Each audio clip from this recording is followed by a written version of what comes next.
एक गलती के चलते टाइटन्स की दुनिया से एक बहुत बड़ा टाइटन पृथ्वी पर पहुंच जाता है, जिस वजह से कॉन्ग को इंसानों पर काफी ज्यादा गुस्सा आता है। अब सवाल यह है कि उस टाइटन को रोका कैसे जाए और आखिर क्यों कुछ लोग उस टाइटन को अपना भगवान मानते हैं। तो इस वीडियो में मैं एक्सप्लेन करने वाला हूँ monarch legacy of monsters season 2 को। और इस वीडियो में मैं सीजन 2 के शुरुआत 5 एपिसोड्स को एक्सप्लेन करने वाला हूँ। पिछले एपिसोड्स के लिंक आपको डिस्क्रिप्शन और पिन कमेंट्स में मिल जाएंगी, तो पहले आप उन्हें देख लें, उसके बाद इस वीडियो को कंटिन्यू करें, वरना आपको कुछ भी समझ नहीं आएगा। और वीडियो अच्छा लगा तो लाइक कर दें और चैनल को भी सब्सक्राइब कर दें।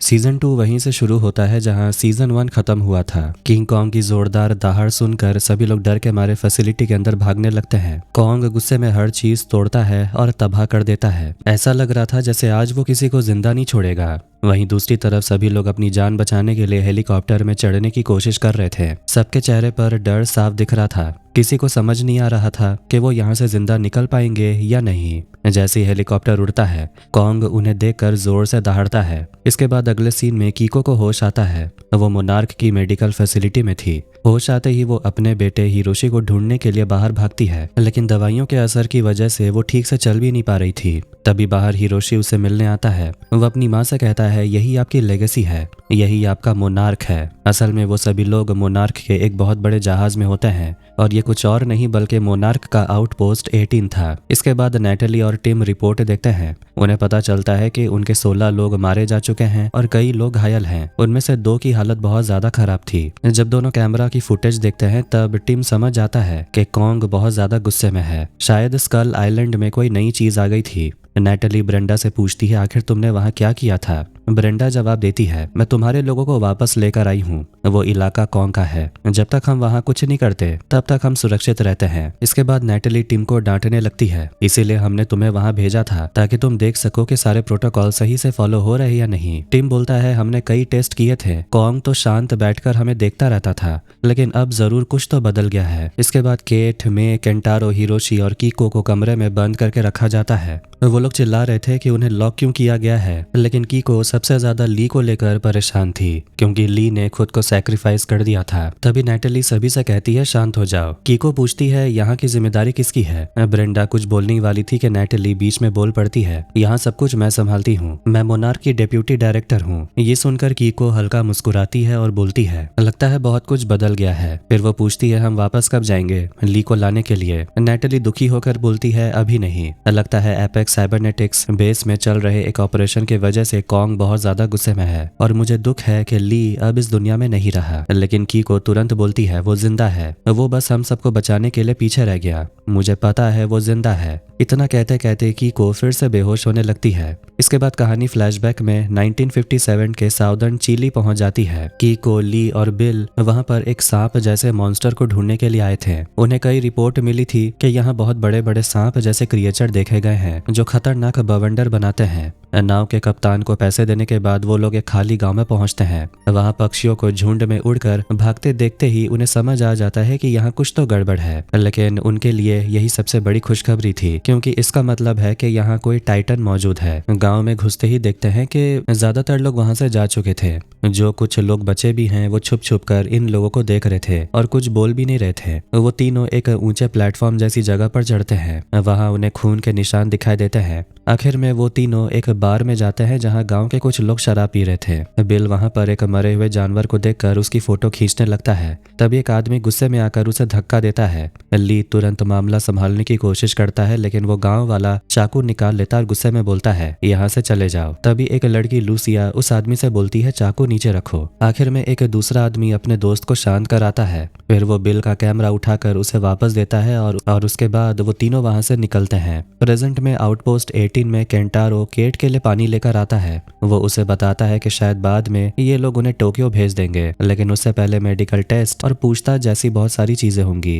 केट उसे पूछती है, क्या तुम अपने डैड के साथ काम करोगे? केंटारो बोलता है, पता नहीं। 2 साल तक तो मेरा बस एक ही मकसद था, तुम्हें वापस लाना। इसके बाद केट ली के बारे में बात करने लगती है। हमें उन्हें बचाना होगा, अगर वो नहीं होते तो हमें अपने डैड के बारे में कभी पता नहीं चलता। उन्होंने कभी हमसे झूठ नहीं बोला, हमेशा हमारा साथ दिया। केंटारो बोलता है मुझे तो ये भी नहीं पता वो जिंदा है या नहीं, लेकिन केट उम्मीद नहीं छोड़ना चाहती थी। दूसरी तरफ ली टाइटंस की दुनिया एक्सिस मंडी में फंसा हुआ था। वो जिंदा था और बाकी लोगों को वहां से जाते हुए देख रहा था। ये देखकर उसे थोड़ा सुकून मिला था। वहीं हिरोशी अपनी माँ के साथ बैठा था। तभी केट उनसे मिलने आती और पूछती है अब उनकी हालत कैसी है। हिरोशी कहता है अभी उनकी मानसिक हालत ठीक नहीं, शायद एक्सिस मंडी में इतने समय तक रहने की वजह से इन्हें फिर से नॉर्मल होने के लिए थोड़ा समय चाहिए। केट बोलती है हमें ली के लिए वापस जाना होगा। हिरोशी जवाब देता है मोनार्क ने ऑपरेशन बंद कर दिया है, अब हम उस स्कल आइलैंड में वापस नहीं जा सकते। वो अपनी बेटी को समझाते हुए बोलता है इसमें तुम्हारी जान भी जा सकती है।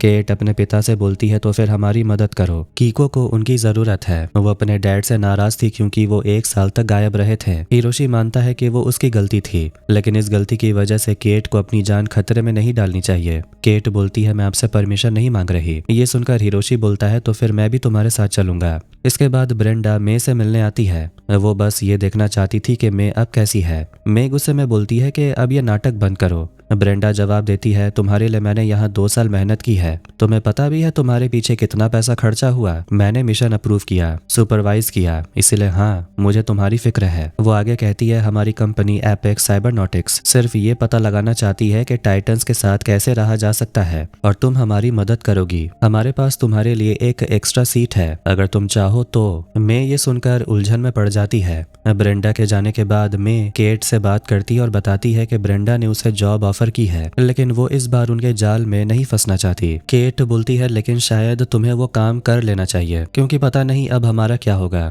इतना सब देखने के बाद टाइम ट्रैवल और वो सारी अजीब चीजें, मे पूछती है क्या तुमने अपने डैड से बात की। केट बोलती है वो मेरी बात नहीं मान रहे और हमारे पास समय नहीं है। मैं ली को वहां मरने के लिए नहीं छोड़ूंगी, मुझे तुम्हारी जरूरत है। इसके बाद मैं टीम के साथ काम देखने चली जाती है। उसका असली मकसद टीम का ध्यान भटकाना था ताकि हिरोशी, केट और केंटारो आराम से वहां से भाग सकें। तीनों अपने लिए सामान इकट्ठा करते हैं और निकलने के लिए बोट पर चढ़ जाते हैं। तभी मैं भी उनके साथ जाने के लिए पहुंच जाती है। वो चारों एक टीम की तरह ली को बचाने के लिए मिशन पर निकल पड़ते हैं। उनके सामने एक बहुत बड़ी आंधी दिखाई दे रही थी। उस तूफान को पार करते ही उन्हें सामने स्कल आइलैंड नजर आता है जहां बहुत ही बड़े और खतरनाक जानवर रहते हैं। आखिरकार वो चारों आइलैंड तक पहुंच जाते हैं। केट मे से पूछती है तुम अभी भी हमारे साथ क्यों हो। तभी वहां कुछ जानवर जोर जोर से आवाजें करने लगते हैं, इसलिए वो चारों तुरंत छिप जाते हैं। उसी समय एक उड़ने वाले जानवर को एक विशाल मॉन्स्टर अपनी बिजली जैसी ताकत से मार देता है। फिर वो मॉन्स्टर उनके सामने आकर उस मरे हुए जानवर को खाने लगता है और कुछ देर बाद वहां से चला जाता है। ये सब देखकर केट बुरी तरह डर जाती है। फ्लैशबैक में तीनों बार में बैठे हुए उसी मरे हुए जानवर को देखकर बात कर रहे थे कि आखिर वो चीज है क्या। कीको को लगता है कि शायद वो एक फॉसिल है, यानी ऐसी प्रजाति जिसे आज तक कभी खोजा नहीं गया। जिस आदमी ने बिल पर हमला किया था उसके बाजू पर सी मॉन्स्टर का टैटू बना था। यह देखकर सबको अंदाजा हो जाता है कि शायद उस सी मॉन्स्टर के बारे में जो बातें सुनने को मिली थी वो सच है। ली देखता है कि बार में बैठे सभी लोग लगातार उन्हीं को घूर रहे थे, इसीलिए वो कीको और बिल से बोलता है हमें यहाँ से निकल जाना चाहिए। तभी बार में काम करने वाली लूसिया वहां आती है और बिल से बोलती है मेरे साथ डांस करो। बिल उसके साथ चला जाता है और इसके बाद कीको और ली आपस में बात करने लगते हैं। कीको मजाक उड़ाते हुए उसे पूछती है तुम्हारे साथ तो अब डांस करने का मौका ही नहीं मिलता, सुना है तुम मार्लिन नाम की लड़की से काफी मिल रहे हो, अब तुम्हें सेटल हो जाना चाहिए। ली मुस्कुराकर बोलता है सेटल होने में मजा ही क्या है। तब कीको उसे उसके पुराने सपने याद दिलाती है। तुम ही तो बोलते थे कि तुम्हें घर चाहिए, वाइफ और बच्चे चाहिए, लेकिन लगता है ली को सिर्फ कीको चाहिए था। इसके बाद कहानी फिर से प्रेजेंट में आती है। चारों का सामना सो रहे कॉन्ग से होता है। वो लोग बिना आवाज किए धीरे धीरे आगे बढ़ते हैं, लेकिन तभी मे गलती से एक टहनी पर पैर रख देती है जिससे आवाज हो जाती है। हालांकि कॉन्ग जागता नहीं, बस करवट बदलता है। केट तुरंत मे को बचाने के लिए उसे धक्का दे देती है और दोनों किसी तरह सुरक्षित बच जाते हैं। उधर आउटपोस्ट में कीको को होश आता है। टीम उसे बात करने आता है और उसे डॉक्टर कहकर बुलाता है। ये सुनकर कीको मुस्कुराती और बोलती है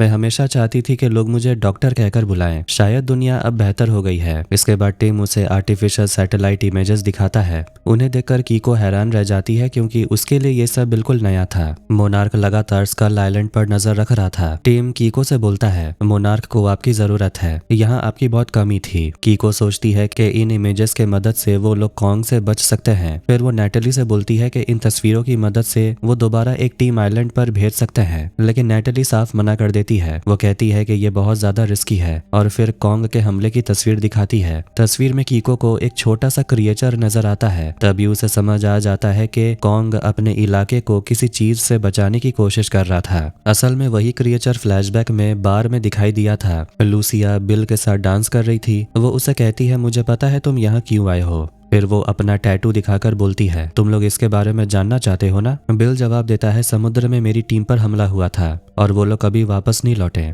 इसलिए मैं जानना चाहता हूँ कि उनके साथ क्या हुआ। लूसिया कहती है, वो चीज यहाँ के लोगों के लिए भगवान है, ये लोग उसकी पूजा करते हैं, समुद्र से ही इनका जीवन चलता है, इसीलिए अपने राज को बचाने के लिए ये लोग कुछ भी कर सकते हैं। तुम्हें यहाँ से चले जाना चाहिए। उधर स्कल आइलैंड में चारों लोग आखिरकार उस बर्बाद मोनार्क फैसिलिटी तक पहुंच जाते हैं। वहीं सामने वो कैप्सूल भी पड़ा था जिसे कीको और केट इस दुनिया में आए थे। इधर टिम उस छोटे क्रिएचर को देखकर सोचता है कि शायद कॉन्ग को उसी से खतरा था। कीको बोलती है, क्योंकि ये क्रिएचर्स अकेले काम नहीं करते। तभी उन्हें पता चलता है कि हिरोशी और बच्चे फैसिलिटी में नहीं है। कीको तुरंत समझ जाती है कि वो लोग ली को ढूंढने गए हैं। वो घबराकर बोलती है, हमें उन्हें बचाना होगा। नेटली परेशान होकर उसे पूछती है, अगर तुम कुछ जानती हो तो हमें बताओ। उधर स्कल आइलैंड में वो लोग देखते हैं कि कैप्सूल की बैटरी खत्म हो चुकी थी और पावर पैनल फेंस के पास लगा हुआ था। केंटारो अकेले जाने की बात करता है लेकिन हिरोशी उसे मना करता है। तभी मे केंटारो के साथ जाने के लिए तैयार हो जाती है। अब केट और हिरोशी अकेले रह जाते हैं। केट अपने पिता से पूछती है, आपने हमें क्यों छोड़ दिया था? क्या हम अच्छे नहीं थे जो आपने दूसरा परिवार बना लिया? हिरोशी बोलता है, मैं उस समय अपने दिमाग से नहीं सोच रहा था। लेकिन केट गुस्से में बोलती है, ये सब बेकार के बहाने हैं। तब हिरोशी सच बताता है, एमिको मोनार्क में काम करती थी, हम दोनों पहले से एक दूसरे को जानते थे। केट पूछती है, और मेरी मॉम का क्या? हिरोशी जवाब देता है, कैरोलिन अलग थी, मैं उसे मोनार्क के बारे में खुलकर बात नहीं कर सकता था, लेकिन तुम्हारी माँ के साथ मैं वो इंसान बन सकता था जो मैं सच में बनना चाहता था। केट दुखी होकर पूछती है, कोई एक साथ दो लोगों से कैसे प्यार कर सकता है? हिरोशी जवाब देता है, ये फैसला करने का हक तुम्हें नहीं है। फ्लैशबैक में बार वाली औरत लूसिया उन तीनों से कहती है, तुम लोगों का यहाँ रहना बहुत खतरनाक है। कीको उसे पूछती है, तुम हमसे क्या छुपा रही हो? लूसिया बताती है, अगर मैं वो चीज तुम्हें दिखा दूं तो क्या तुम यहाँ से चले जाओगे? प्रेजेंट में केंटारो जाकर पावर पैनल ऑन करता है, लेकिन आवाज होते ही एक बड़ा मॉन्स्टर आ जाता है जो पास में ही आराम कर रहा था। केंटारो और मे ने गलती से उसकी नींद खराब कर दी। दोनों उसका ध्यान भटका कर भागने लगते हैं, लेकिन भागते भागते मे केंटारो से बिछड़ जाती है। तभी पीछे से केंटारो एक गाड़ी लेकर आता है और उस मॉन्स्टर को टक्कर मार देता है और उसे मार डालता है। दूसरी तरफ एक्सिस मंडी में ली के सामने वही बड़ा मॉन्स्टर आता है जो पहले केट के पीछे पड़ा था। ली तुरंत लड़ने के लिए अपना चाकू निकाल लेता है। उधर कीको,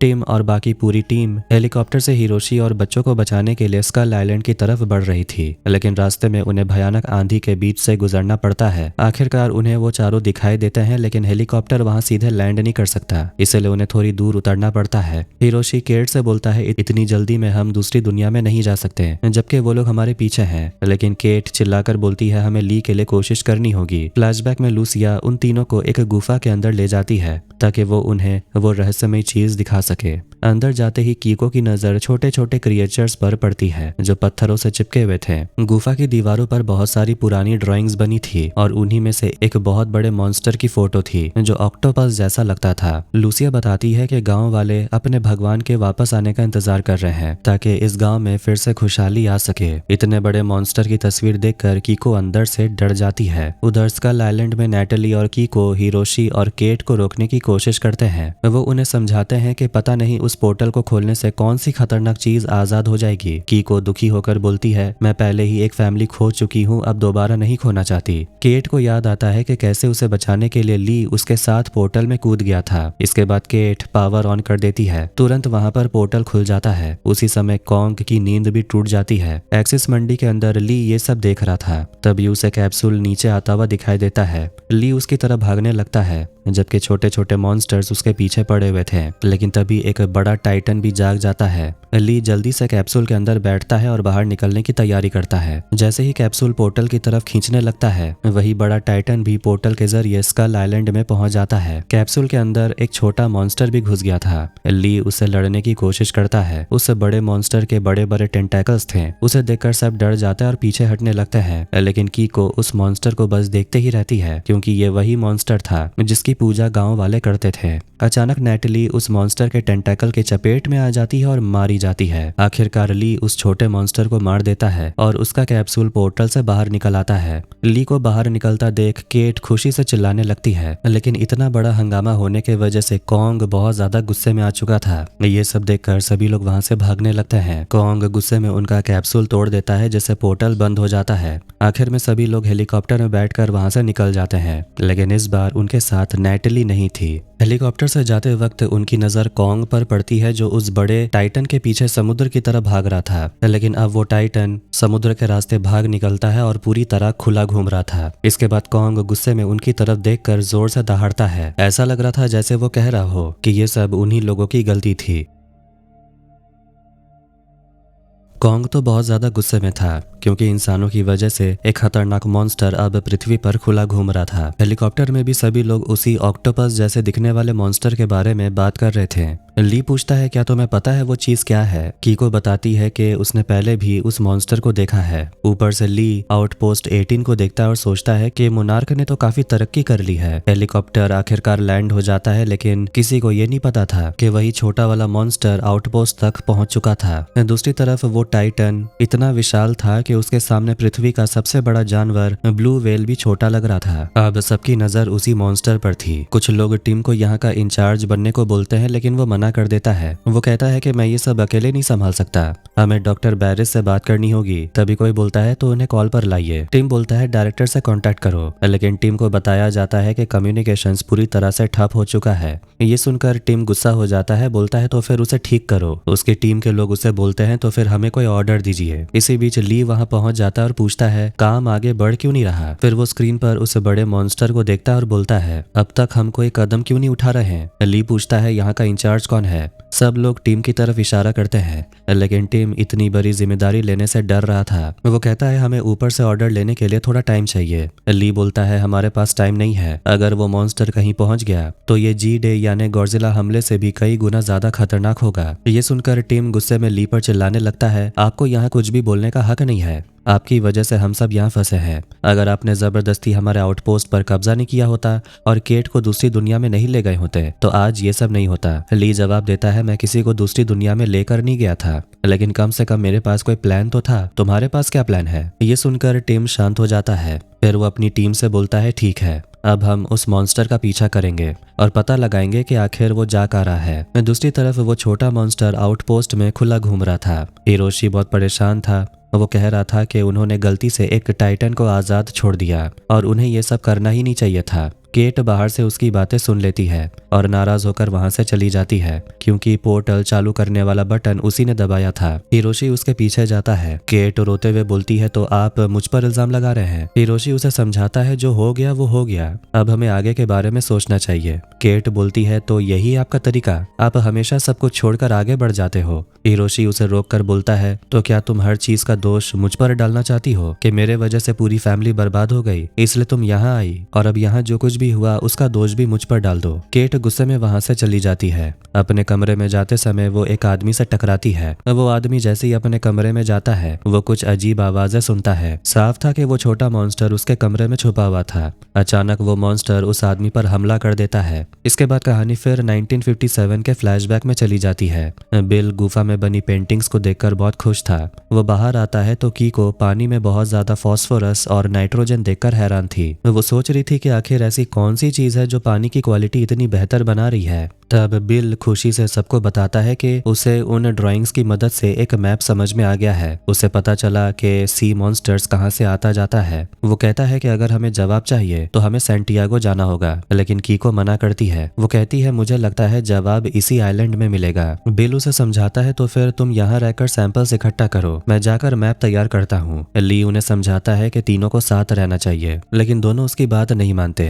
ली जाने का फैसला कर चुका था। जाने से पहले बिल और कीको एक दूसरे को आई लव यू बोलते हैं और किस करते हैं। ये सब देखकर ली बस चुपचाप खड़ा रह जाता है। ली टीम से मिलने जाता है। टीम उसे डायरेक्टर की तरफ से आया ऑर्डर दिखाता है। उसमें लिखा हुआ था कि जो काम वो लोग कर रहे हैं उन्हें वही जारी रखना चाहिए। टीम समझाता है, मैं इतने सालों से मोनार्क के लिए काम कर रहा हूँ, लेकिन मैं बस बेसमेंट में काम करने वाला एक मामूली आदमी हूँ। मैं इतनी बड़ी जिम्मेदारी लेने के लिए तैयार नहीं हूँ। लेकिन ली को टिम पर भरोसा था कि वो सब कुछ संभाल लेगा। डायरेक्टर के ऑर्डर में यह भी लिखा हुआ था कि ली को पूछताछ के लिए हिरासत में लिया जाए, लेकिन टिम उस ऑर्डर को फाड़ कर फेंक देता है क्योंकि वो ली के साथ मिलकर काम करना चाहता था। दूसरी तरफ मे केट से बात करने आती है और पूछती है, क्या तुमने अपनी मॉम को कॉल किया? केट बोलती है, और क्या बोलूं मैं उनसे? मे जवाब देती है, यही कह दो कि 2 साल हो गए हैं लेकिन मैं ठीक हूँ, मैं मरी नहीं हूँ। केट दुखी होकर बोलती है, शायद मुझे वो बटन दबाना ही नहीं चाहिए था। मे बोलती है, हाँ शायद नहीं दबाना चाहिए था, लेकिन इसका मतलब ये नहीं कि सारी गलती सिर्फ तुम्हारी थी। केट खुद को दोष देने लगती है, लेकिन मैं उसे समझाती है, हम सब ने मिलकर ये किया था। मैं, तुम, तुम्हारे डैड, केंटारो, हम सब ली को बचाने के लिए गए थे क्योंकि वही सही था। मोनार्क अभी भी उस बड़े मॉन्स्टर का पीछा कर रही थी। कीको ली से पूछती है, मैंने सुना तुमने एक आउटपोस्ट पर कब्जा किया था, तुम पहले तो ऐसे नहीं थे। ली जवाब देता है, मोनार्क और मेरे काम करने का तरीका अलग है। समय के साथ लोग बदल जाते हैं और मोनार्क भी बदल गया है। तभी सभी नोटिस करते हैं कि वो बड़ा मॉन्स्टर बहुत तेजी से आगे बढ़ रहा था। उनका जहाज भी पूरी स्पीड में चल रहा था, लेकिन फिर भी उनकी जहाज पीछे रह जाएगी। समस्या ये थी कि अगर इंजन पर ज्यादा दबाव डाला गया तो ओवर हीटिंग हो सकती है। इसी वजह से टिम स्पीड बढ़ाने के खिलाफ था क्योंकि उस जहाज में 200 से ज्यादा लोग मौजूद थे। तभी स्क्रीन पर मॉन्स्टर के रास्ते पर 14 जहाज दिखाई देते हैं। असल में वो जगह स्ट्रेट ऑफ मलक्का थी। ली बोलता है, उस जगह के आसपास हजारों लोग होंगे। फिर वो पूछता है, अब हमें क्या करना चाहिए? कीको टीम से पूछती है, आखिर मोनार्क का मिशन है क्या? टीम जवाब देता है, डिस्कवरी और डिफेंस। कीको बोलती है, ये बिल की बनाई हुई सोच है। हमने एक बार डिफेंस करने की कोशिश की थी लेकिन उससे कुछ हासिल नहीं हुआ, इसलिए हमने डिस्कवरी पर ध्यान दिया, जितना हो सके मॉन्स्टर को समझना और स्टडी करना। वो आगे कहती है, और शायद अभी भी हमें वही करना चाहिए। इसके बाद टिम जहाज की स्पीड बढ़ाने का ऑर्डर देता है। जहाज जरूरत से ज्यादा तेज चलने लगती है। इसके बाद कहानी फिर फ्लैशबैक में चली जाती है। बिल उस गांव से जा चुका था। लूसिया से मिलने वही टैटू वाला आदमी आता और पूछता है, सिर्फ एक आदमी गया है, बाकी दोनों क्यों नहीं गए? लूसिया बोलती है, मैं जाकर उनसे बात करती हूँ। उधर गुफा के अंदर कीको ली को अपने पति के बारे में बताती है। वो कहती है कि उनकी अरेंज मैरिज हुई थी। उसका पति बहुत अच्छा इंसान और एक अच्छा हस्बैंड था। वो एक डॉक्टर था। नागासाकी युद्ध के दौरान भी उसने लोगों की मदद की थी, लेकिन हिरोशी के इस दुनिया में आने से पहले ही कैंसर की वजह से उसकी मौत हो गई थी। कीको बोलती है, उसने हमेशा मेरा बहुत ख्याल रखा। उसने कभी किसी चीज की कमी महसूस नहीं होने दी, लेकिन फिर भी हमेशा लगता था कुछ अधूरा है। फिर वो बिल के बारे में बात करती है। बिल अलग है। वो पूरा दिन मोनार्क के लिए काम करता है, लेकिन उसे सच में मेरी और तुम्हारी फिक्र है। उसके साथ मैं वैसे ही रह सकती हूँ जैसे मैं सच में हूँ। ये सुनकर ली को भी समझ आ जाता है कि कीको बिल से बहुत ज्यादा प्यार करने लगी है। तभी अचानक किसी मॉन्स्टर की आवाज सुनाई देती है। कीको जमीन को छूकर उसकी वाइब्रेशंस महसूस करने लगती है। प्रेजेंट में अब सभी लोग मॉन्स्टर से लड़ने की प्लानिंग बना रहे थे, लेकिन समस्या ये थी कि उनका जहाज रिसर्च के लिए बना है, लड़ाई के लिए नहीं। ली बोलता है, मैंने यहाँ एक ड्रोन देखा था, क्या उसे हमला किया जा सकता है? टिम जवाब देता है, उसमें सिर्फ कैमरा लगा है। वो अंडर वाटर मैपिंग के लिए सोनार इस्तेमाल करता है। ये सुनकर कीको बोलती है, अगर हम इंफ्रासोनिक सिग्नल भेजें तो शायद वो मॉन्स्टर हमें जवाब दे या फिर उसका रास्ता बदल जाए। हिरोशी बोलता है, मैं सोनार ट्रांसड्यूसर में थोड़े बदलाव करके टाइटन्स की फ्रीक्वेंसी बना सकता हूँ। उनके पास सिर्फ 20 मिनट थे, इसलिए सभी लोग तुरंत काम में लग जाते हैं। फ्लैशबैक में कीको गहरे पानी का सैंपल लेना चाहती थी। तभी वहाँ वो आदमी और लूसिया पहुंच जाते हैं। कीको उनसे माफी मांगती है, उनकी वजह से यहाँ कोई परेशानी हुई हो तो। वो आदमी भी माफी मांगता है और बोलता है कि उनके बर्ताव की वजह से शायद दोनों को अजीब लगा होगा। फिर वो बोलता है कि यहाँ के लोग इस क्रिएचर की पूजा करते हैं। ये जगह हमारे लिए बहुत पवित्र है, इसीलिए लोगों को डर है कि अगर बाहर के लोग यहाँ आए तो शायद वो लोग मछली नहीं पकड़ पाएंगे। फिर वो आदमी कहता है, आज रात हमारे यहाँ फेस्टिवल है, तुम दोनों को जरूर आना चाहिए। कीको और ली उसकी बात मान जाते हैं। उधर प्रेजेंट में जहाज के अंदर वही छोटा मॉन्स्टर अपने गीले निशान छोड़ते हुए इधर उधर घूम रहा था। हिरोशी अपनी माँ के साथ काम कर रहा था और हिरोशी ऐसी फ्रीक्वेंसी बनाने में लगा था जो मॉन्स्टर की आवाज की नकल कर सके। सके। काम करते करते कीको अपने बेटे के नाखून चबाने की आदत देखकर बिल को याद करने लगती है। वो कहती है काश बिल हमारे साथ होता। हिरोशी जवाब देता है वो तो हमेशा काम में बिजी रहते थे। इसके बाद ड्रोन को मिशन पर भेजा जाता है। ड्रोन को देखकर कीको हैरान रह जाती है क्योंकि उसने ऐसी टेक्नोलॉजी पहली बार देखी थी। दूसरी तरफ केट अपने कमरे में होती है, तभी उसे बाहर से किसी मॉन्स्टर के गुजरने की आवाज सुनाई देती है। वो बाहर आती है तो दरवाजे के सामने खून और दीवार पर अजीब निशान देखती है। आखिरकार उसे वो छोटा मॉन्स्टर सामने दिखाई देता है। केट डर कर भागती है और सिक्योरिटी को कॉल करती है लेकिन कोई फायदा नहीं होता। इसीलिए वो लड़ने के लिए एक फायर एक्सटिंग्विशर उठा लेती है। उधर ड्रोन की मदद से अब सभी लोग उस बड़े मॉन्स्टर को साफ साफ देख पा रहे थे। इसके बाद वो सोनार ट्रांसड्यूसर चालू करते हैं। टीम ड्रोन को थोड़ा नीचे ले जाता है लेकिन मॉन्स्टर कोई जवाब नहीं देता। फिर वो ड्रोन को और नीचे ले जाते हैं लेकिन फिर भी सोनार का कोई असर नहीं होता। वो टाइटन अपना रास्ता बदल नहीं रहा था और आखिर में वही हुआ जिसका डर था। मॉन्स्टर अपने विशाल टेंटाकल से ड्रोन को गिरा देता है। दूसरी तरफ केट मॉन्स्टर पर हमला करने के लिए एक्सटिंग्विशर चलाने की कोशिश करती है लेकिन वो ठीक से चला नहीं पाती। तभी केंटारो और मे वहां पहुंच जाते हैं। केंटारो फ्लेयर गन चलाकर मॉन्स्टर को घायल कर देता है। इसके बाद केट एक्सटिंग्विशर से उस छोटे मॉन्स्टर को कुचलने लगती है। घायल होकर मॉन्स्टर इतनी जोर से चीखता है कि उसकी आवाज उस बड़े टाइटन तक पहुंच जाती है। इस साउंड वेव की वजह से बड़ा मॉन्स्टर ठीक समय पर जहाज से टकराने से बच जाता है और अपना रास्ता बदल देता है। ये देखकर टिम बोलता है लगता है हमने मॉन्स्टर को और ज्यादा गुस्सा दिला दिया। वो रास्ता बदल नहीं रहा, अब वो सीधे हमारी तरफ आ रहा है। इसके बाद कहानी फिर से फ्लैशबैक में जाती है। गांव में फेस्टिवल चल रहा था।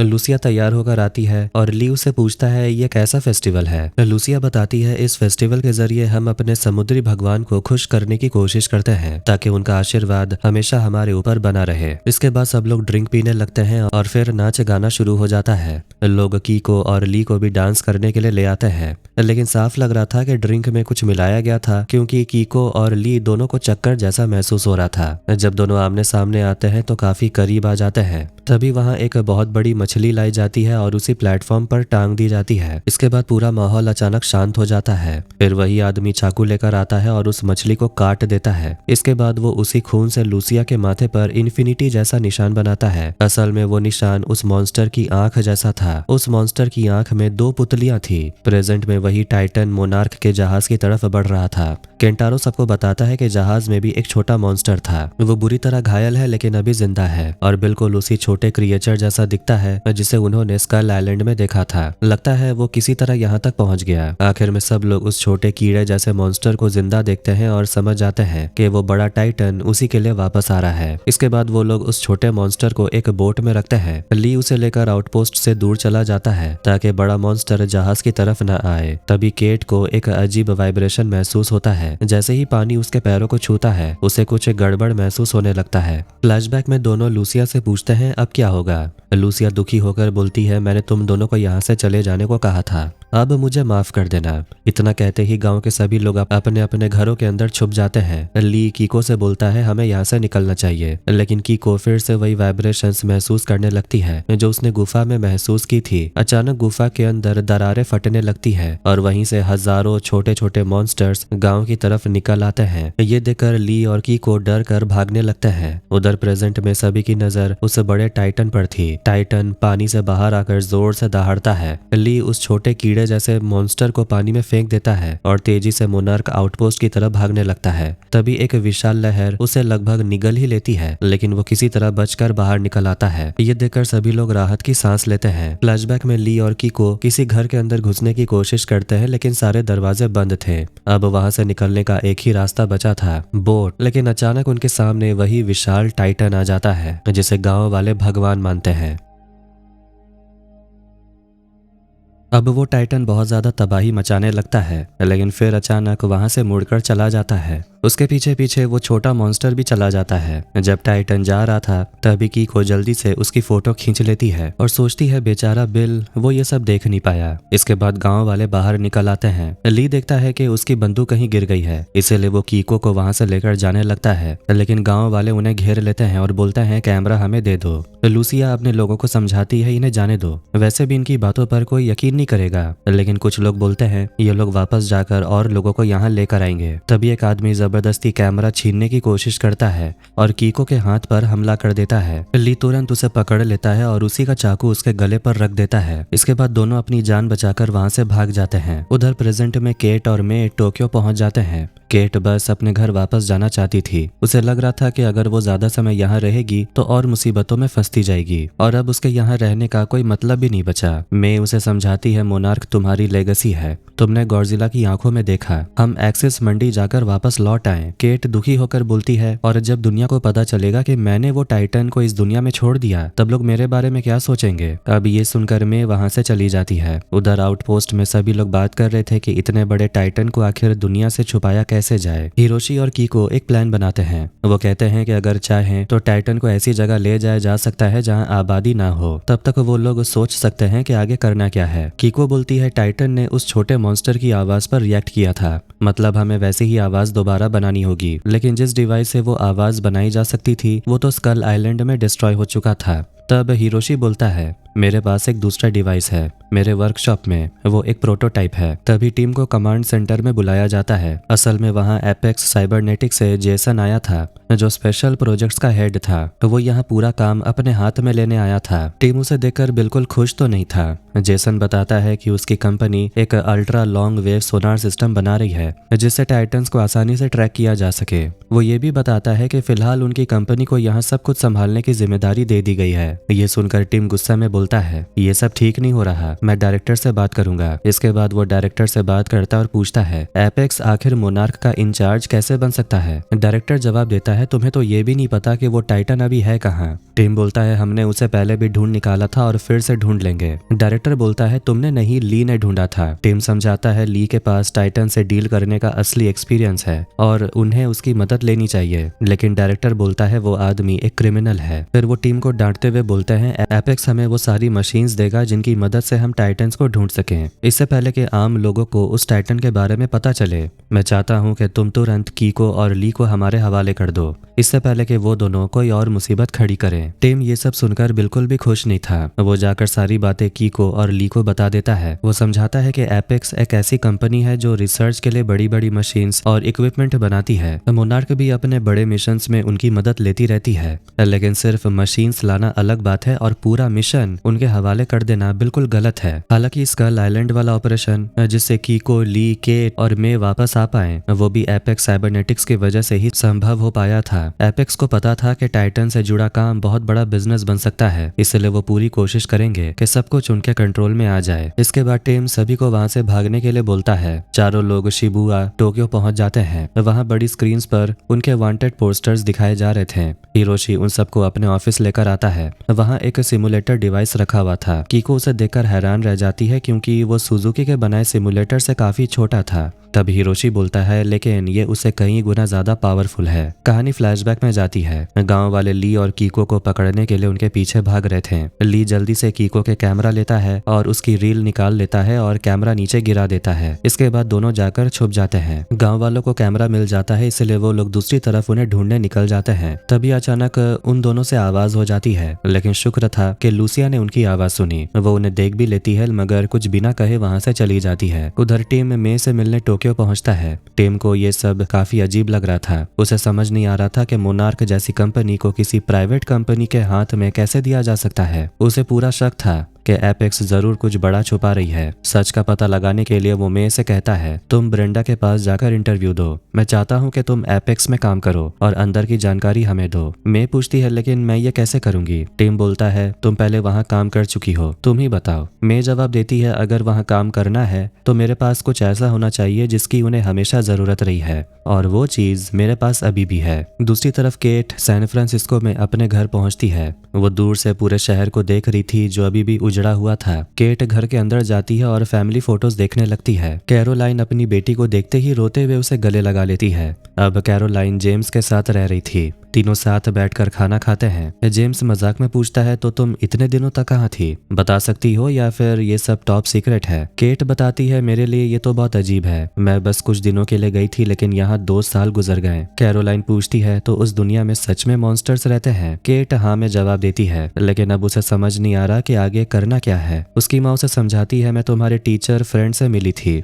तुम चाहो तो उनसे जाकर मिल सकती हो। दूसरी तरफ कीको और ली हिरोशी के दूसरे ऑफिस में जाते हैं ताकि वहां से कुछ जरूरी सामान ला सकें। वहां कीको की नजर हिरोशी की फैमिली फोटोज पर पड़ती है। तभी उसे समझ आता है कि केट और केंटारो सगे भाई बहन नहीं है, उनकी माँ अलग अलग है। कीको सोचने लगती है कि शायद उसके बेटे की पहली पत्नी की मौत हो गई होगी। ली ज्यादा कुछ नहीं बताता, वो बस कहता है, तुम अपने बेटे से ही क्यों नहीं पूछ लेती। फ्लैशबैक में जंगल में भटकते हुए ली और कीको को एक पुराना घर मिलता है। बारिश हो रही थी इसलिए दोनों रात बिताने के लिए वहीं रुक जाते हैं। केट के हाथ में चोट लगी थी। ली उसके घाव को साफ करता है और माहौल हल्का करने के लिए मजाक में बोलता है, लगता है तुम जिंदा नहीं बच पाओगी। कीको हंसने लगती है। फिर वो ली से पूछती है कि डांस के वक्त आखिर उनके बीच क्या हुआ था। वो कहती है, हमने तय किया था ना कि हम अपनी फीलिंग्स दोबारा बाहर आने नहीं देंगे। ली तुरंत बोल देता है, तुमने जो भी देखा या महसूस किया वो सच नहीं था, तुम अब बिल के साथ हो और तुम दोनों एक दूसरे से प्यार करते हो। दूसरी तरफ केट अपने पुराने टीचर और फ्रेंड से मिलने जाने वाली थी। उसे अपने दोस्त मार्टिन का मैसेज भी आता है, लेकिन आखिरी समय पर केट की हिम्मत जवाब दे देती है और वो नहीं जाती। उधर में फ्लोरिडा पहुंचती है ब्रेंडा से मिलने। ब्रेंडा पहले ही उसे चेतावनी दे देती है, अगर इस बार तुमने कुछ भी गलत किया तो बच नहीं पाओगी, पिछली बार तुमने सब कुछ बर्बाद करने की कोशिश की थी। मे बोलती है, मुझे बस अपनी जिंदगी में एक पर्पस चाहिए, मैं टाइटन एक्स को रोकना चाहती हूँ। इसके बाद ब्रेंडा उसे अपने ऑफिस में बुला लेती है। उधर हिरोशी अपने बेटे से पूछता है, क्या केट का कोई कॉल आया? केंटारो जवाब देता है, नहीं। हिरोशी अपने बेटे से बोलता है, केट से गलती हुई है लेकिन हम सब गलतियां करते हैं, इसका मतलब ये नहीं कि उसे हर चीज का बोझ अकेले उठाना पड़े। इसके बाद दोनों कीको और ली से मिलते हैं जो ऑफिस से जरूरी सामान लेकर लौटे थे। अब वो लोग फिर से अपने ठिकाने पर जाने की तैयारी कर रहे थे। ली केंटारो को अपने साथ ले जाता है। तभी कीको अपने बेटे से पूछती है, मैंने वो फोटोज देखी, केंटारो की माँ और केट की माँ की, क्या तुमने 2 बार शादी की थी? हिरोशी जवाब देता है, अभी ये बात करने का सही समय नहीं है। लेकिन कीको बोलती है, मैं बस तुम्हें समझना चाहती हूँ, तुम्हारी फैमिली को समझना चाहती हूँ, वो सब जो मैं इतने सालों से मिस कर गई। हिरोशी धीरे से बोलता है, मैंने 2 शादियां नहीं की, मैंने बस 2 औरतों से प्यार किया। फिर वो बोलता है, मुझे नहीं लगता कि आप ये समझ पाएंगी। लेकिन उसे क्या पता था कि उसकी माँ की जिंदगी की कहानी भी लगभग ऐसी ही थी। फ्लैशबैक में कीको कुछ घंटों तक आराम करती है। उसके बाद दोनों वहां से निकलने वाले थे, लेकिन ली को भी चोट लगी हुई थी। कीको ये देख लेती है और उसकी मदद करने लगती है। ली परेशान होकर उस पर चिल्लाने लगता है। वो कहता है, तुम कभी मेरी बात नहीं सुनती, हमेशा सबको डेंजर में डाल देती हो। इसी बात पर दोनों का झगड़ा होने लगता है। गुस्से में कीको बोल देती है, तुम्हारा काम ही यही है, मुझे प्रोटेक्ट करना, अगर तुम ये नहीं कर सकते तो यहाँ से चले जाओ। मगर अचानक दोनों एक दूसरे को किस करने लगते हैं और वहीं एक दूसरे के करीब भी आ जाते हैं। उधर प्रेजेंट में केट अकेले एक बार में चली जाती है और ड्रिंक करने लगती है। तभी उसकी एक पुरानी दोस्त एलेक्स उससे मिलने आती है। इसके बाद दोनों डांस करने लगते हैं और खूब मस्ती करते हैं। दूसरी तरफ में ऑफिस में जरूरी जानकारी ढूंढ रही थी, लेकिन लगभग सब कुछ रेस्ट्रिक्टेड था। फिर भी उसे इतना पता चल जाता है कि एपेक्स साइबरनेटिक्स शुरू से ही उन सब पर नजर रख रहा था। मे को यह भी पता चल जाता है कि एपेक्स ने ही हिरोशी का सिमुलेटर चुराया है। जब हिरोशी अपने ऑफिस पहुंचता है तो उसका दिल टूट जाता है। उसे लगने लगता है कि उसकी सारी मेहनत बेकार हो गई। उधर क्लब में अचानक सभी लोगों को अलर्ट मैसेज आता है। म्यूजिक बंद हो जाता है और टीवी पर लोग टाइटन एक्स को देखते हैं। ये देखकर केट टूट जाती है और कहने लगती है, ये सब मेरी गलती है। एलेक्स उसे अपने साथ चलने को बोलती है, लेकिन केट उसका हाथ छुड़ा देती है। ये देखकर एलेक्स गुस्से में वहां से चली जाती है। फ्लैशबैक में कीको और ली वहां से निकलने का प्लान बना रहे थे। कीको सोचने लगती है कि अब उन दोनों का क्या होगा। तभी वहां बिल बोट लेकर आता है ताकि वो दोनों को वापस ले जा सके। कीको दौड़कर बिल को गले लगा लेती है। बिल दुखी होकर बोलता है, मुझे नहीं जाना चाहिए था, हम तीनों को साथ रहना चाहिए था। प्रेजेंट में केट उन मिसिंग पोस्टर्स को देख रही थी जिन लोगों की मौत गॉडजिला के हमले के दौरान हुई थी और उनकी बॉडीज तक नहीं मिली। वो एक रेस्ट्रिक्टेड एरिया में चली जाती है। उसे याद आता है कि ली को वापस लाने के चक्कर में उसे कितनी बड़ी गलती हो गई। उसने एक टाइटन को इस दुनिया में आजाद छोड़ दिया था। वो सामने टूटे हुए गोल्डन गेट ब्रिज को देखती है और अपने स्टूडेंट की मौत के लिए खुद को दोषी मानने लगती है। इसके बाद कहानी 1957 के वॉशिंगटन डीसी में पहुंचती है। ली जब वापस आया था तब उसे कीको का एक लेटर मिलता है। उस लेटर में कीको मानती है कि वो ली से प्यार करती है, लेकिन उसका दिल बिल के लिए धड़कता है और अब उन दोनों के बीच कुछ भी नहीं हो सकता। अगर ऐसा हुआ तो उन तीनों की दोस्ती टूट जाएगी। कीको आखिर में लिखती है, शायद अगले लाइफ टाइम में हम दोनों फिर से मिलेंगे। उधर प्रेजेंट में कीको हिरोशी को समझाती है, हम एक और सिमुलेटर बना लेंगे, लेकिन हिरोशी बोलता है उस प्रोटोटाइप को बनाने में मुझे 6 साल लग गए। कीको बोलती है तो अब हमें मोनार्क के पास वापस जाना होगा। ये सुनते ही हिरोशी गुस्से में बोलने लगता है, आप भी बिल्कुल डैड की तरह हो, आपके लिए मॉन्स्टर ज्यादा जरूरी है, फैमिली नहीं। वो बोलता है मैं सिर्फ 11 साल का था जब बिल हमें छोड़कर चला गया और फिर कभी वापस नहीं आया। इसके बाद कहानी 1962 में जाती है। छोटा हिरोशी ली के चीजों को देख रहा था और उसका पॉकेट नाइफ वो शार्प करने लगता है। तभी बिल वहां आता है और बोलता है कि वो भी ली को बहुत मिस करता है। वो अपने बेटे को खाना खाने के लिए भेज देता है, लेकिन जब बिल सामान समेट रहा था तभी उसे वही लेटर मिल जाता है जो कीको ने ली को लिखा था।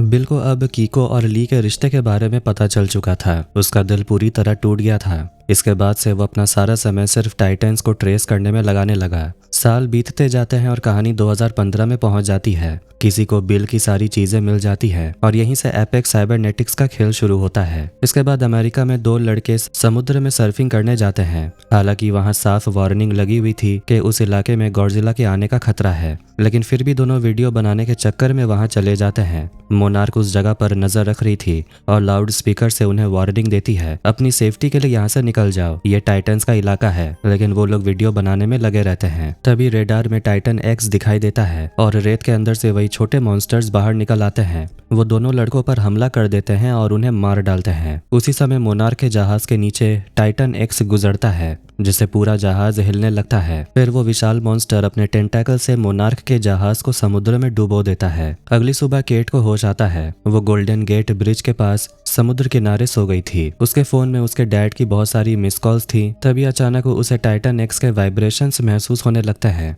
वो पानी में चली जाती है जहाँ वाइब्रेशंस और ज्यादा तेज महसूस हो रहे थे। अचानक केट पानी में डूब जाती है। उधर मोनार्क और एपेक्स को टाइटन एक्स के हमले के बारे में पता चल जाता है। जेसन सबको बोलता है, घबराने की जरूरत नहीं, हमारे लिए अच्छा मौका है अपने नए इक्विपमेंट्स को टेस्ट करने का। टिम को पता चलता है कि जहाज से अब कोई रिस्पॉन्स आ नहीं रहा। उस जहाज में उनके करीब 14 लोग मौजूद थे। स्क्रीन पर टाइटन एक्स दिखाई दे रहा था और उनके एल्गोरिदम के हिसाब से वो बहुत तेजी से आगे बढ़ रहा था। सिर्फ 23 घंटे में वो सैन फ्रांसिस्को पहुंच सकता था। जेसन टिम से बोलता है, आज तुम्हें पता चलेगा कि मोनार्क को एपेक्स साइबरनेटिक्स की जरूरत क्यों है। जाओ और डायरेक्टर को बताओ, क्योंकि आज तुम हीरो बनने वाले हो। लेकिन टिम ये सब देखकर बिल्कुल भी खुश नहीं था। दूसरी तरफ पूरी टीम फ्लोरिडा में फिर से मिलती है, लेकिन केट उनके साथ नहीं थी। हिरोशी मे से पूछता है, क्या तुम्हें पता चला कि उन्होंने मेरा सिमुलेटर कहाँ रखा है? मे को भी ठीक से पता नहीं था। तभी ली को टिम का मैसेज मिलता है और सबको पता चलता है कि सिर्फ 23 घंटे में टाइटन एक्स सैन फ्रांसिस्को पहुंच जाएगा। ये सुनते ही हिरोशी केट और अपने परिवार के लिए चिंता करने लगता है, लेकिन ली उसे शांत करते हुए बोलता है, वहां जाकर तुम करोगे क्या? अगर हम यहाँ रहकर उस मॉन्स्टर को दूसरी तरफ डाइवर्ट कर दें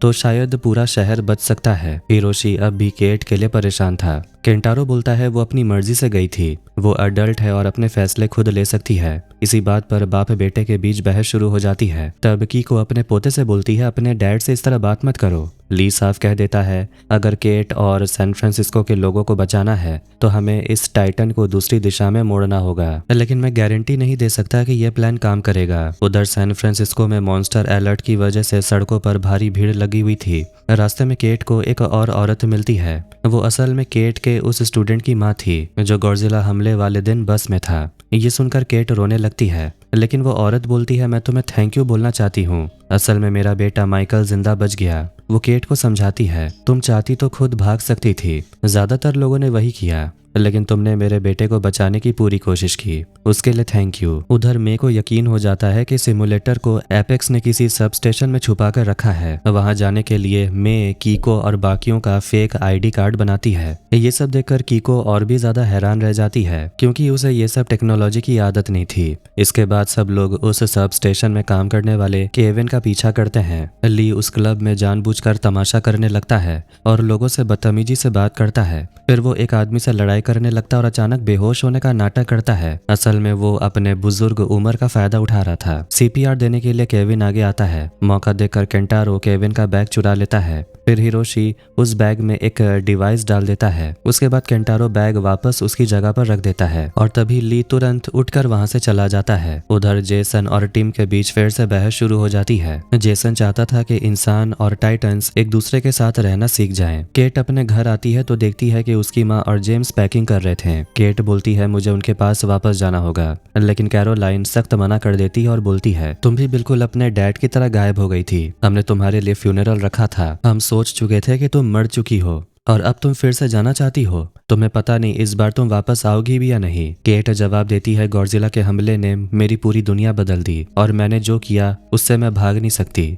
वो टाइटन मेरी वजह से इस दुनिया में आया है और मुझे ही इसे ठीक करना होगा। मुझे अपने दोस्तों की जरूरत है। इसके बाद वो अपनी माँ को गले लगाती है और वादा करती है कि वो वापस जरूर आएगी। उधर एपेक्स साइबरनेटिक्स के ऑफिस में मे केविन का पीछा करने की कोशिश कर रही थी, लेकिन उसका एक्सेस कार्ड काम करना बंद कर देता है। सामने बैठा एक आदमी उसे बुलाकर मदद करने की कोशिश करता है और बोलता है शायद तुम यहाँ नई हो इसीलिए ऐसा प्रॉब्लम होता रहता है। मे अंदर चली जाती है और लियम नाम के आदमी से बात करके वहीं पर बैठ जाती है। फिर वो वहाँ का नेटवर्क इस्तेमाल करके रिस्ट्रिक्टेड इन्फॉर्मेशन देखने की कोशिश करने लगती है। उधर केंटारो ब्रेंडा की कार का वायर काट देता है ताकि ब्रेंडा ऑफिस देर से पहुंचे और मे को थोड़ा ज्यादा समय मिल सके। मे केविन के बैग में रखा डिवाइस एक्टिवेट कर देती है, जिससे होता यह है कि अचानक पूरे ऑफिस में अलार्म बजने लगता है। रेडिएशन अलर्ट की वजह से पूरा ऑफिस खाली होने लगता है। हालांकि ये सब मे ने ही किया था। इसके बाद ली और उसकी टीम हैजमेट सूट पहनकर एपेक्स साइबरनेटिक्स के ऑफिस पहुंच जाते हैं, क्योंकि उन्हें लग रहा था कि ये रेडिएशन की वजह से है।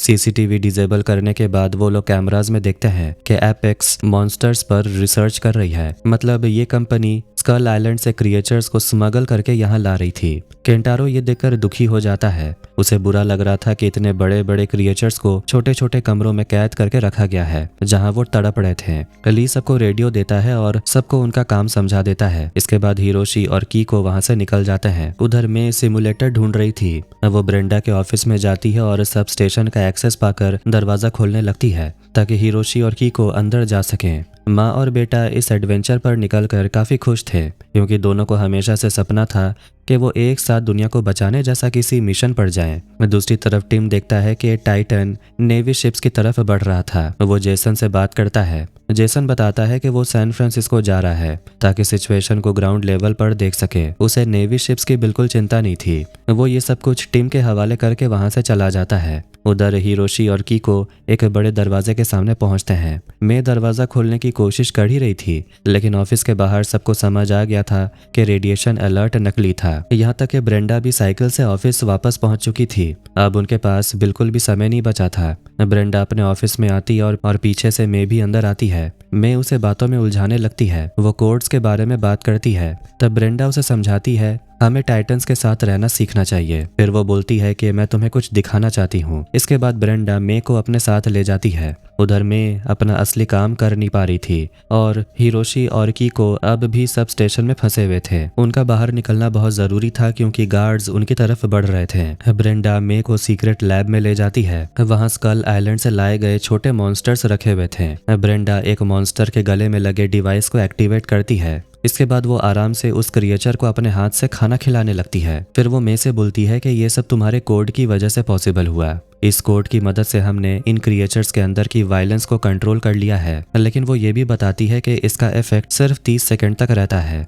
इसके बाद ब्रेंडा मे को समझाती है तुम्हारी मदद से हम वो हासिल कर सकते हैं जिसकी तुम कल्पना भी नहीं कर सकती। मे पूछती है तो क्या तुम इन मॉन्स्टर्स को अपना पालतू बनाना चाहती हो? ब्रेंडा बोलती है इसे कोएग्जिस्टेंस बोलते हैं, मतलब इंसानों और टाइटन्स का एक साथ रहना। फिर वो मे से बोलती है अगर तुम सच में दुनिया को बचाना चाहती हो तो एपेक्स के लिए काम करो। टाइटन एक्स सिर्फ 26 मिनट के अंदर सैन फ्रांसिस्को के सामने तैनात नेवी शिप्स तक पहुंचने वाला था। उधर ब्रेंडा मे को वापस अपने ऑफिस में लेकर आती और बोलती है मुझे पता है तुम यहाँ क्यों आई हो। तुम्हें लगता है कि हमने तुम्हारा सिमुलेटर डिवाइस चुरा लिया है, और हाँ, हमने ही चुराया है। दूसरी तरफ केंटारो और ली कैद मॉन्स्टर्स को आजाद करने के बारे में सोच रहे थे ताकि पूरा हंगामा मच जाए। ब्रेंडा आगे बोलती है क्या तुम्हें लगता है कि तुम्हारे दोस्त अकेले इस दुनिया को बचा सकते हैं? हमारे पास एक बड़ा प्लान है और हम चाहते हैं कि तुम उसका हिस्सा बनो। उधर ली और केंटारो एक ऐसे मॉन्स्टर को बाहर निकालते हैं जो इंसानों को नहीं खाता, बस उनका हंगामा मचाने का काम हो जाए। जैसे ही वो क्रिएचर्स बाहर आते हैं, चारों तरफ अफरा तफरी मच जाती है। लोग इधर उधर भागने लगते हैं। इसी मौके का फायदा उठाकर मे दरवाजा खोल देती है। जैसे ही कीको और हिरोशी अंदर जाते हैं, वो देखते हैं कि उनका सिमुलेटर पूरी तरह तोड़ दिया गया था। उधर नेवी टाइटन एक्स से लड़ने के लिए निकल पड़ती है, लेकिन अचानक वो मॉन्स्टर रेडार से गायब हो जाता है। टीम को ये सब अजीब लगता है और वो तुरंत सबको बोलता है, एपेक्स के सिस्टम बंद करो और मोनार्क के सिस्टम चालू करो।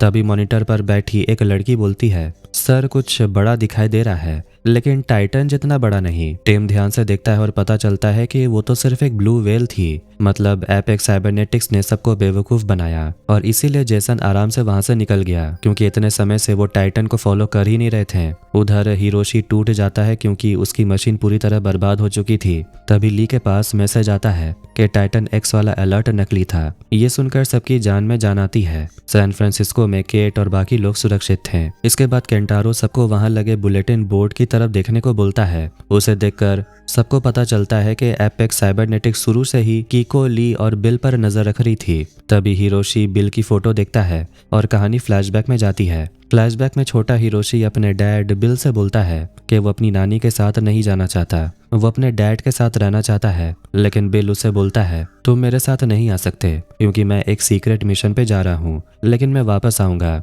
हिरोशी दुखी होकर बोलता है, आप हमेशा यही कहते हो लेकिन वापस नहीं आते। अंकल भी वापस नहीं आए। तब बिल वादा करता है, अगली बार मैं तुम्हें जरूर साथ लेकर जाऊंगा। वहीं पर बिल की पूरी जिंदगी की मेहनत मौजूद थी। असल में वो एक मैप था जिसमें दिखाया गया था कि टाइटन्स कैसे माइग्रेट करते हैं। मतलब कि एपेक्स को पहले से ही सब कुछ पता था, लेकिन उन्होंने कुछ भी नहीं किया। केंटारो पूछता है, तो अब टाइटन एक्स कहाँ जा रहा है? कीको जवाब देती है, सेंटा सोलेडाड, वही गांव जहां हमने पहली बार टाइटन एक्स को देखा था। वहां कीको की खींची हुई पुरानी फोटो भी लगी थी। बाहर आकर केंटारो मे को ढूंढने लगता है, लेकिन वो कहीं दिखाई नहीं देती। तभी मे उससे मैसेज भेजती है। वो लिखती है कि वो वापस नहीं आने वाली क्योंकि वो ब्रेंडा के साथ रहना चाहती है। वो देखना चाहती है कि एपेक्स आखिर टाइटन्स को कैसे रोकने वाली है। जब सब लोग वापस मोटल पहुंचते हैं तो केट उनसे मिलने आ जाती है। उसे देखकर सब खुश होते हैं। आखिरकार पूरी टीम फिर से एक साथ हो गई थी। केट सबसे माफी मांगती है कि वो उन्हें छोड़कर चली गई थी। तभी कीको समझ जाती है कि हिरोशी को वो लेटर मिल चुका है, जिससे हिरोशी को पता चल जाता है कि उसकी माँ ली से भी प्यार करती थी। कहानी 1990 में जाती है। हिरोशी टोक्यो में होता है और फोन पर अपनी बेटी केट से बात कर रहा होता है। केट को नींद नहीं आ रही थी, इसलिए वो अपने डैड से एक गाना सुनाने को बोलती है। तभी एक नर्स आती है और हिरोशी से बोलती है कि वो आपसे मिलने के लिए तैयार हैं। केट अपने पापा से पूछती है, आप घर कब आओगे?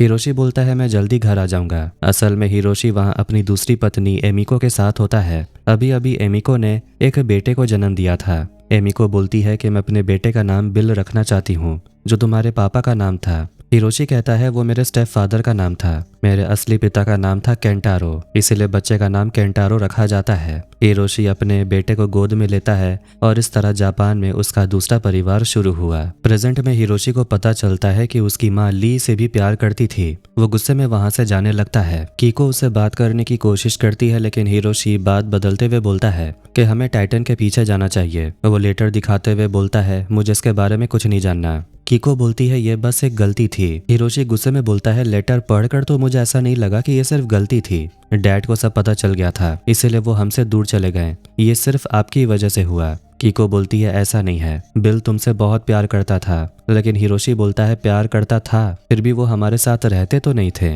इतना कहकर वो वहां से चला जाता है। दूसरी तरफ एपेक्स साइबरनेटिक्स की टीम सेंटा सोलेडाड गांव पहुंच जाती है, क्योंकि वहां टाइटन एक्स अगले 13 घंटे में आने वाला था। मैं सोचने लगती है, क्या सच में मेरे कोड से इतने बड़े मॉन्स्टर को कंट्रोल किया जा सकता है? लेकिन ब्रेंडा को उस पर पूरा भरोसा था। इधर ली हिरोशी से बात करने आता है। वो कहता है, तुम्हें गुस्सा होने का पूरा हक है, लेकिन तुम अतीत में इतने फंसे हुए हो कि अपने प्रेजेंट को ठीक से देख नहीं पा रहे। हिरोशी पूछता है, तो क्या मैं ये सब आसानी से भूल जाऊं? ली बोलता है, बिल्कुल नहीं, मैं बस तुम्हारी भलाई के लिए बोल रहा हूँ और तुम्हारे बच्चों के लिए भी। तुम्हारी माँ वापस आ गई है। क्या तुम उन्हें फिर से खुद से दूर करना चाहते हो, वो भी सिर्फ इसीलिए क्योंकि उन्हें एक समय में 2 लोगों से प्यार हो गया था। मुझे लगा कोई और नहीं, कम से कम तुम तो उन्हें समझोगे। तभी उनके जाने के लिए प्लेन आ जाता है। उधर आउटपोस्ट 18 में टीम डायरेक्टर को समझा रहा होता है कि उसे एपेक्स साइबरनेटिक्स पर भरोसा नहीं है। वो कहता है कि टाइटन बोलकर वो लोग इतने दिनों से बस ब्लू व्हेल का पीछा कर रहे थे। डायरेक्टर बोलता है कि मुझे भी उन पर भरोसा नहीं है,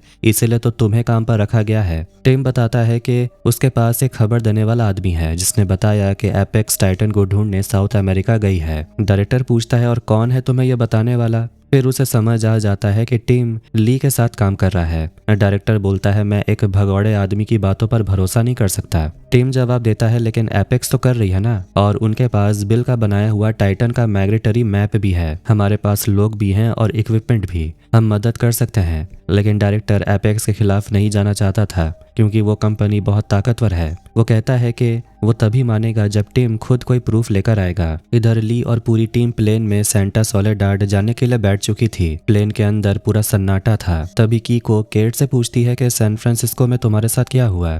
केट बोलती है मुझे वहाँ एक अजीब वाइब्रेशन महसूस हुआ गोल्डन गेट ब्रिज के पास। फिर वो कहती है मैं नशे में थी। ली आकर बताता है कि वो लोग 2 घंटे में लैंड करने वाले हैं। उसके बाद बोट से सेंटा सोलेडाड गांव तक पहुंचेंगे। कीको बताती है कि गांव वाले अपने भगवान यानी उस टाइटन एक्स के आने की खुशी में एक फेस्टिवल मनाते हैं, लेकिन बिल के नक्शे के हिसाब से टाइटन को 2023 तक नहीं आना था, मतलब कि वो 6 साल पहले जा रहे हैं। मगर कीको बताती है कि टाइटन का एक्सेस मंडी से बाहर जल्दी आ जाना उसे उस गांव तक जरूर लेकर जाएगा। ली ये भी बताता है कि एपेक्स टाइटन को कंट्रोल करने के लिए एक न्यूरल इम्प्लांट पर काम कर रही है, लेकिन सवाल ये था कि आखिर वो लोग इतना बड़ा राज बनाकर इसे क्यों रख रहे हैं। लैंड करने के बाद चलते हुए भाई बहन अपने पापा के बारे में बात करते हैं। केट बोलती है शायद उनकी दादी को भी 2 आदमियों से प्यार हो गया था, शायद इसी वजह से उसके पापा ने भी 2 परिवार शुरू किए क्योंकि वो अकेले नहीं रहना चाहते थे। केट मजाक में बोलती है मतलब वो एक बैकअप फैमिली रखना चाहते थे, ये तो बहुत अजीब है।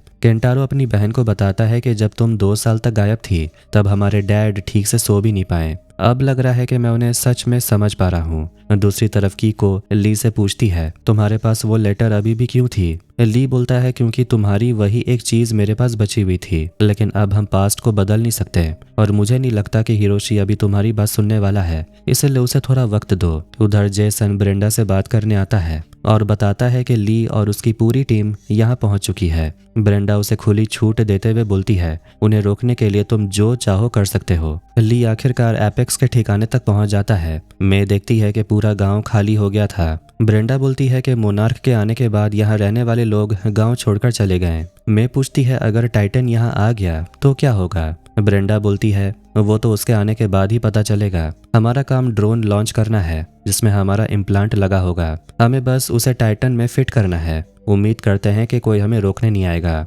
क्योंकि तुम्हारे दोस्त यहाँ पहुँच चुके हैं। अब टाइटन के आने में सिर्फ 3 घंटे बचे थे। ली, कीको और हिरोशी मोनार्क आउटपोस्ट 27 पहुँच जाते हैं जो अब पूरी तरह खंडहर बन चुका था। वहाँ दीवार पर 1968 का कैलेंडर लगा था और बिस्तर के नीचे हिरोशी की बनाई हुई एक ड्राइंग पड़ी थी। कीको समझ जाती है कि बिल यहाँ आया था। ये याद करते हुए वो रोने लगती है। फिर कीको हिरोशी से बात करने जाती है और उसे लेटर के बारे में बताती है। वो कहती है कि उस लेटर में जो भी लिखा था सच तो ये है कि मैं तुम्हारे पापा बिल से ही प्यार करती थी। हिरोशी बोलता है जब मैंने वो लेटर पढ़ा तो मुझे बहुत गुस्सा आया, लगा कि आपने डैड को धोखा दिया, लेकिन फिर मुझे राहत भी महसूस हुई क्योंकि कम से कम ये तो पता चला कि डैड मुझे छोड़कर इसीलिए नहीं गए थे क्योंकि मैं उनका असली बेटा नहीं था। कीको अपने बेटे को गले लगा लेती है। हिरोशी मुस्कुराते हुए बोलता है उस लेटर को पढ़ने के बाद ऐसा लगा जैसे सालों का बोझ मेरे कंधों से उतर गया। कीको बोलती है पोर्टल में गिरने से पहले नीचे जाना मेरा फैसला था और उसी फैसले ने मेरी पूरी जिंदगी बर्बाद कर दी। मैं तुम्हारे साथ रह सकती थी, तुम्हारी माँ बनकर, शायद तब तुम्हारी जिंदगी भी बेहतर होती।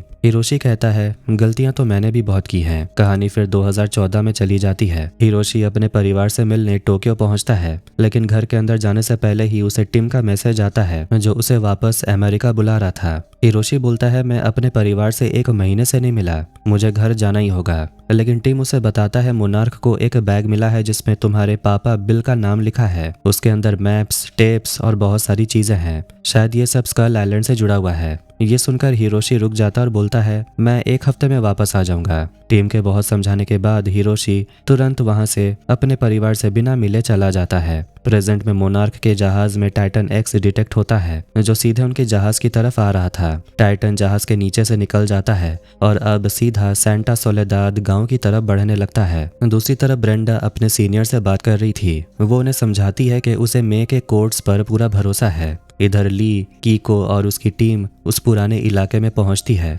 जहां वो पहले भी जा चुके थे, जो पहले बार हुआ करता था, लेकिन अब वो जगह पूरी तरह उजड़ चुकी थी। उन्हें सामने एक ड्रोन दिखाई देता है जिसके अंदर इम्प्लांट लगा हुआ था। ली उस ड्रोन को जाम करने का प्लान बना रहा था, तभी उन्हें सामने मे दिखाई देती है। जेसन आकर बताता है सिर्फ 16 मिनट बचे हैं, हमें चलना होगा। मैं अभी भी कोड्स को परफेक्ट बनाने में लगी हुई थी। वो बहुत टेंशन में थी क्योंकि सबको उसी पर भरोसा था। ली धीरे से आवाज देकर उसे अंदर बुलाता है। मैं सबको देखकर हैरान हो जाती है और बोलती है एपेक्स को पता है कि तुम सब यहाँ हो, तुम लोगों को यहाँ से निकल जाना चाहिए। केट उससे पूछती है तुम यहाँ क्या कर रही हो? मैं बोलती है मुझे लगता है कि इनके साथ काम करके मैं एक बहुत बड़ा मॉन्स्टर अटैक रोक सकती हूँ और शायद हम टाइटन्स को कंट्रोल कर सकते हैं। कीको बोलती है ये टॉर्चर है। मे का दिमाग पूरी तरह बदल चुका था। वो कहती है हम यहाँ कुछ सही करने की कोशिश कर रहे हैं, इसलिए तुम सब इस प्लान से दूर रहो। लेकिन फिर भी सबको दाल में कुछ काला लग रहा था। अगर एपेक्स इतना अच्छा काम कर रही है तो फिर वो इसे मोनार्क से छिपाकर क्यों रख रही थी? दुनिया को इसके बारे में बताना चाहिए था। ली बोलता है एपेक्स जो बना रही है उससे वो किसी भी मॉन्स्टर अटैक को रोक तो सकते हैं,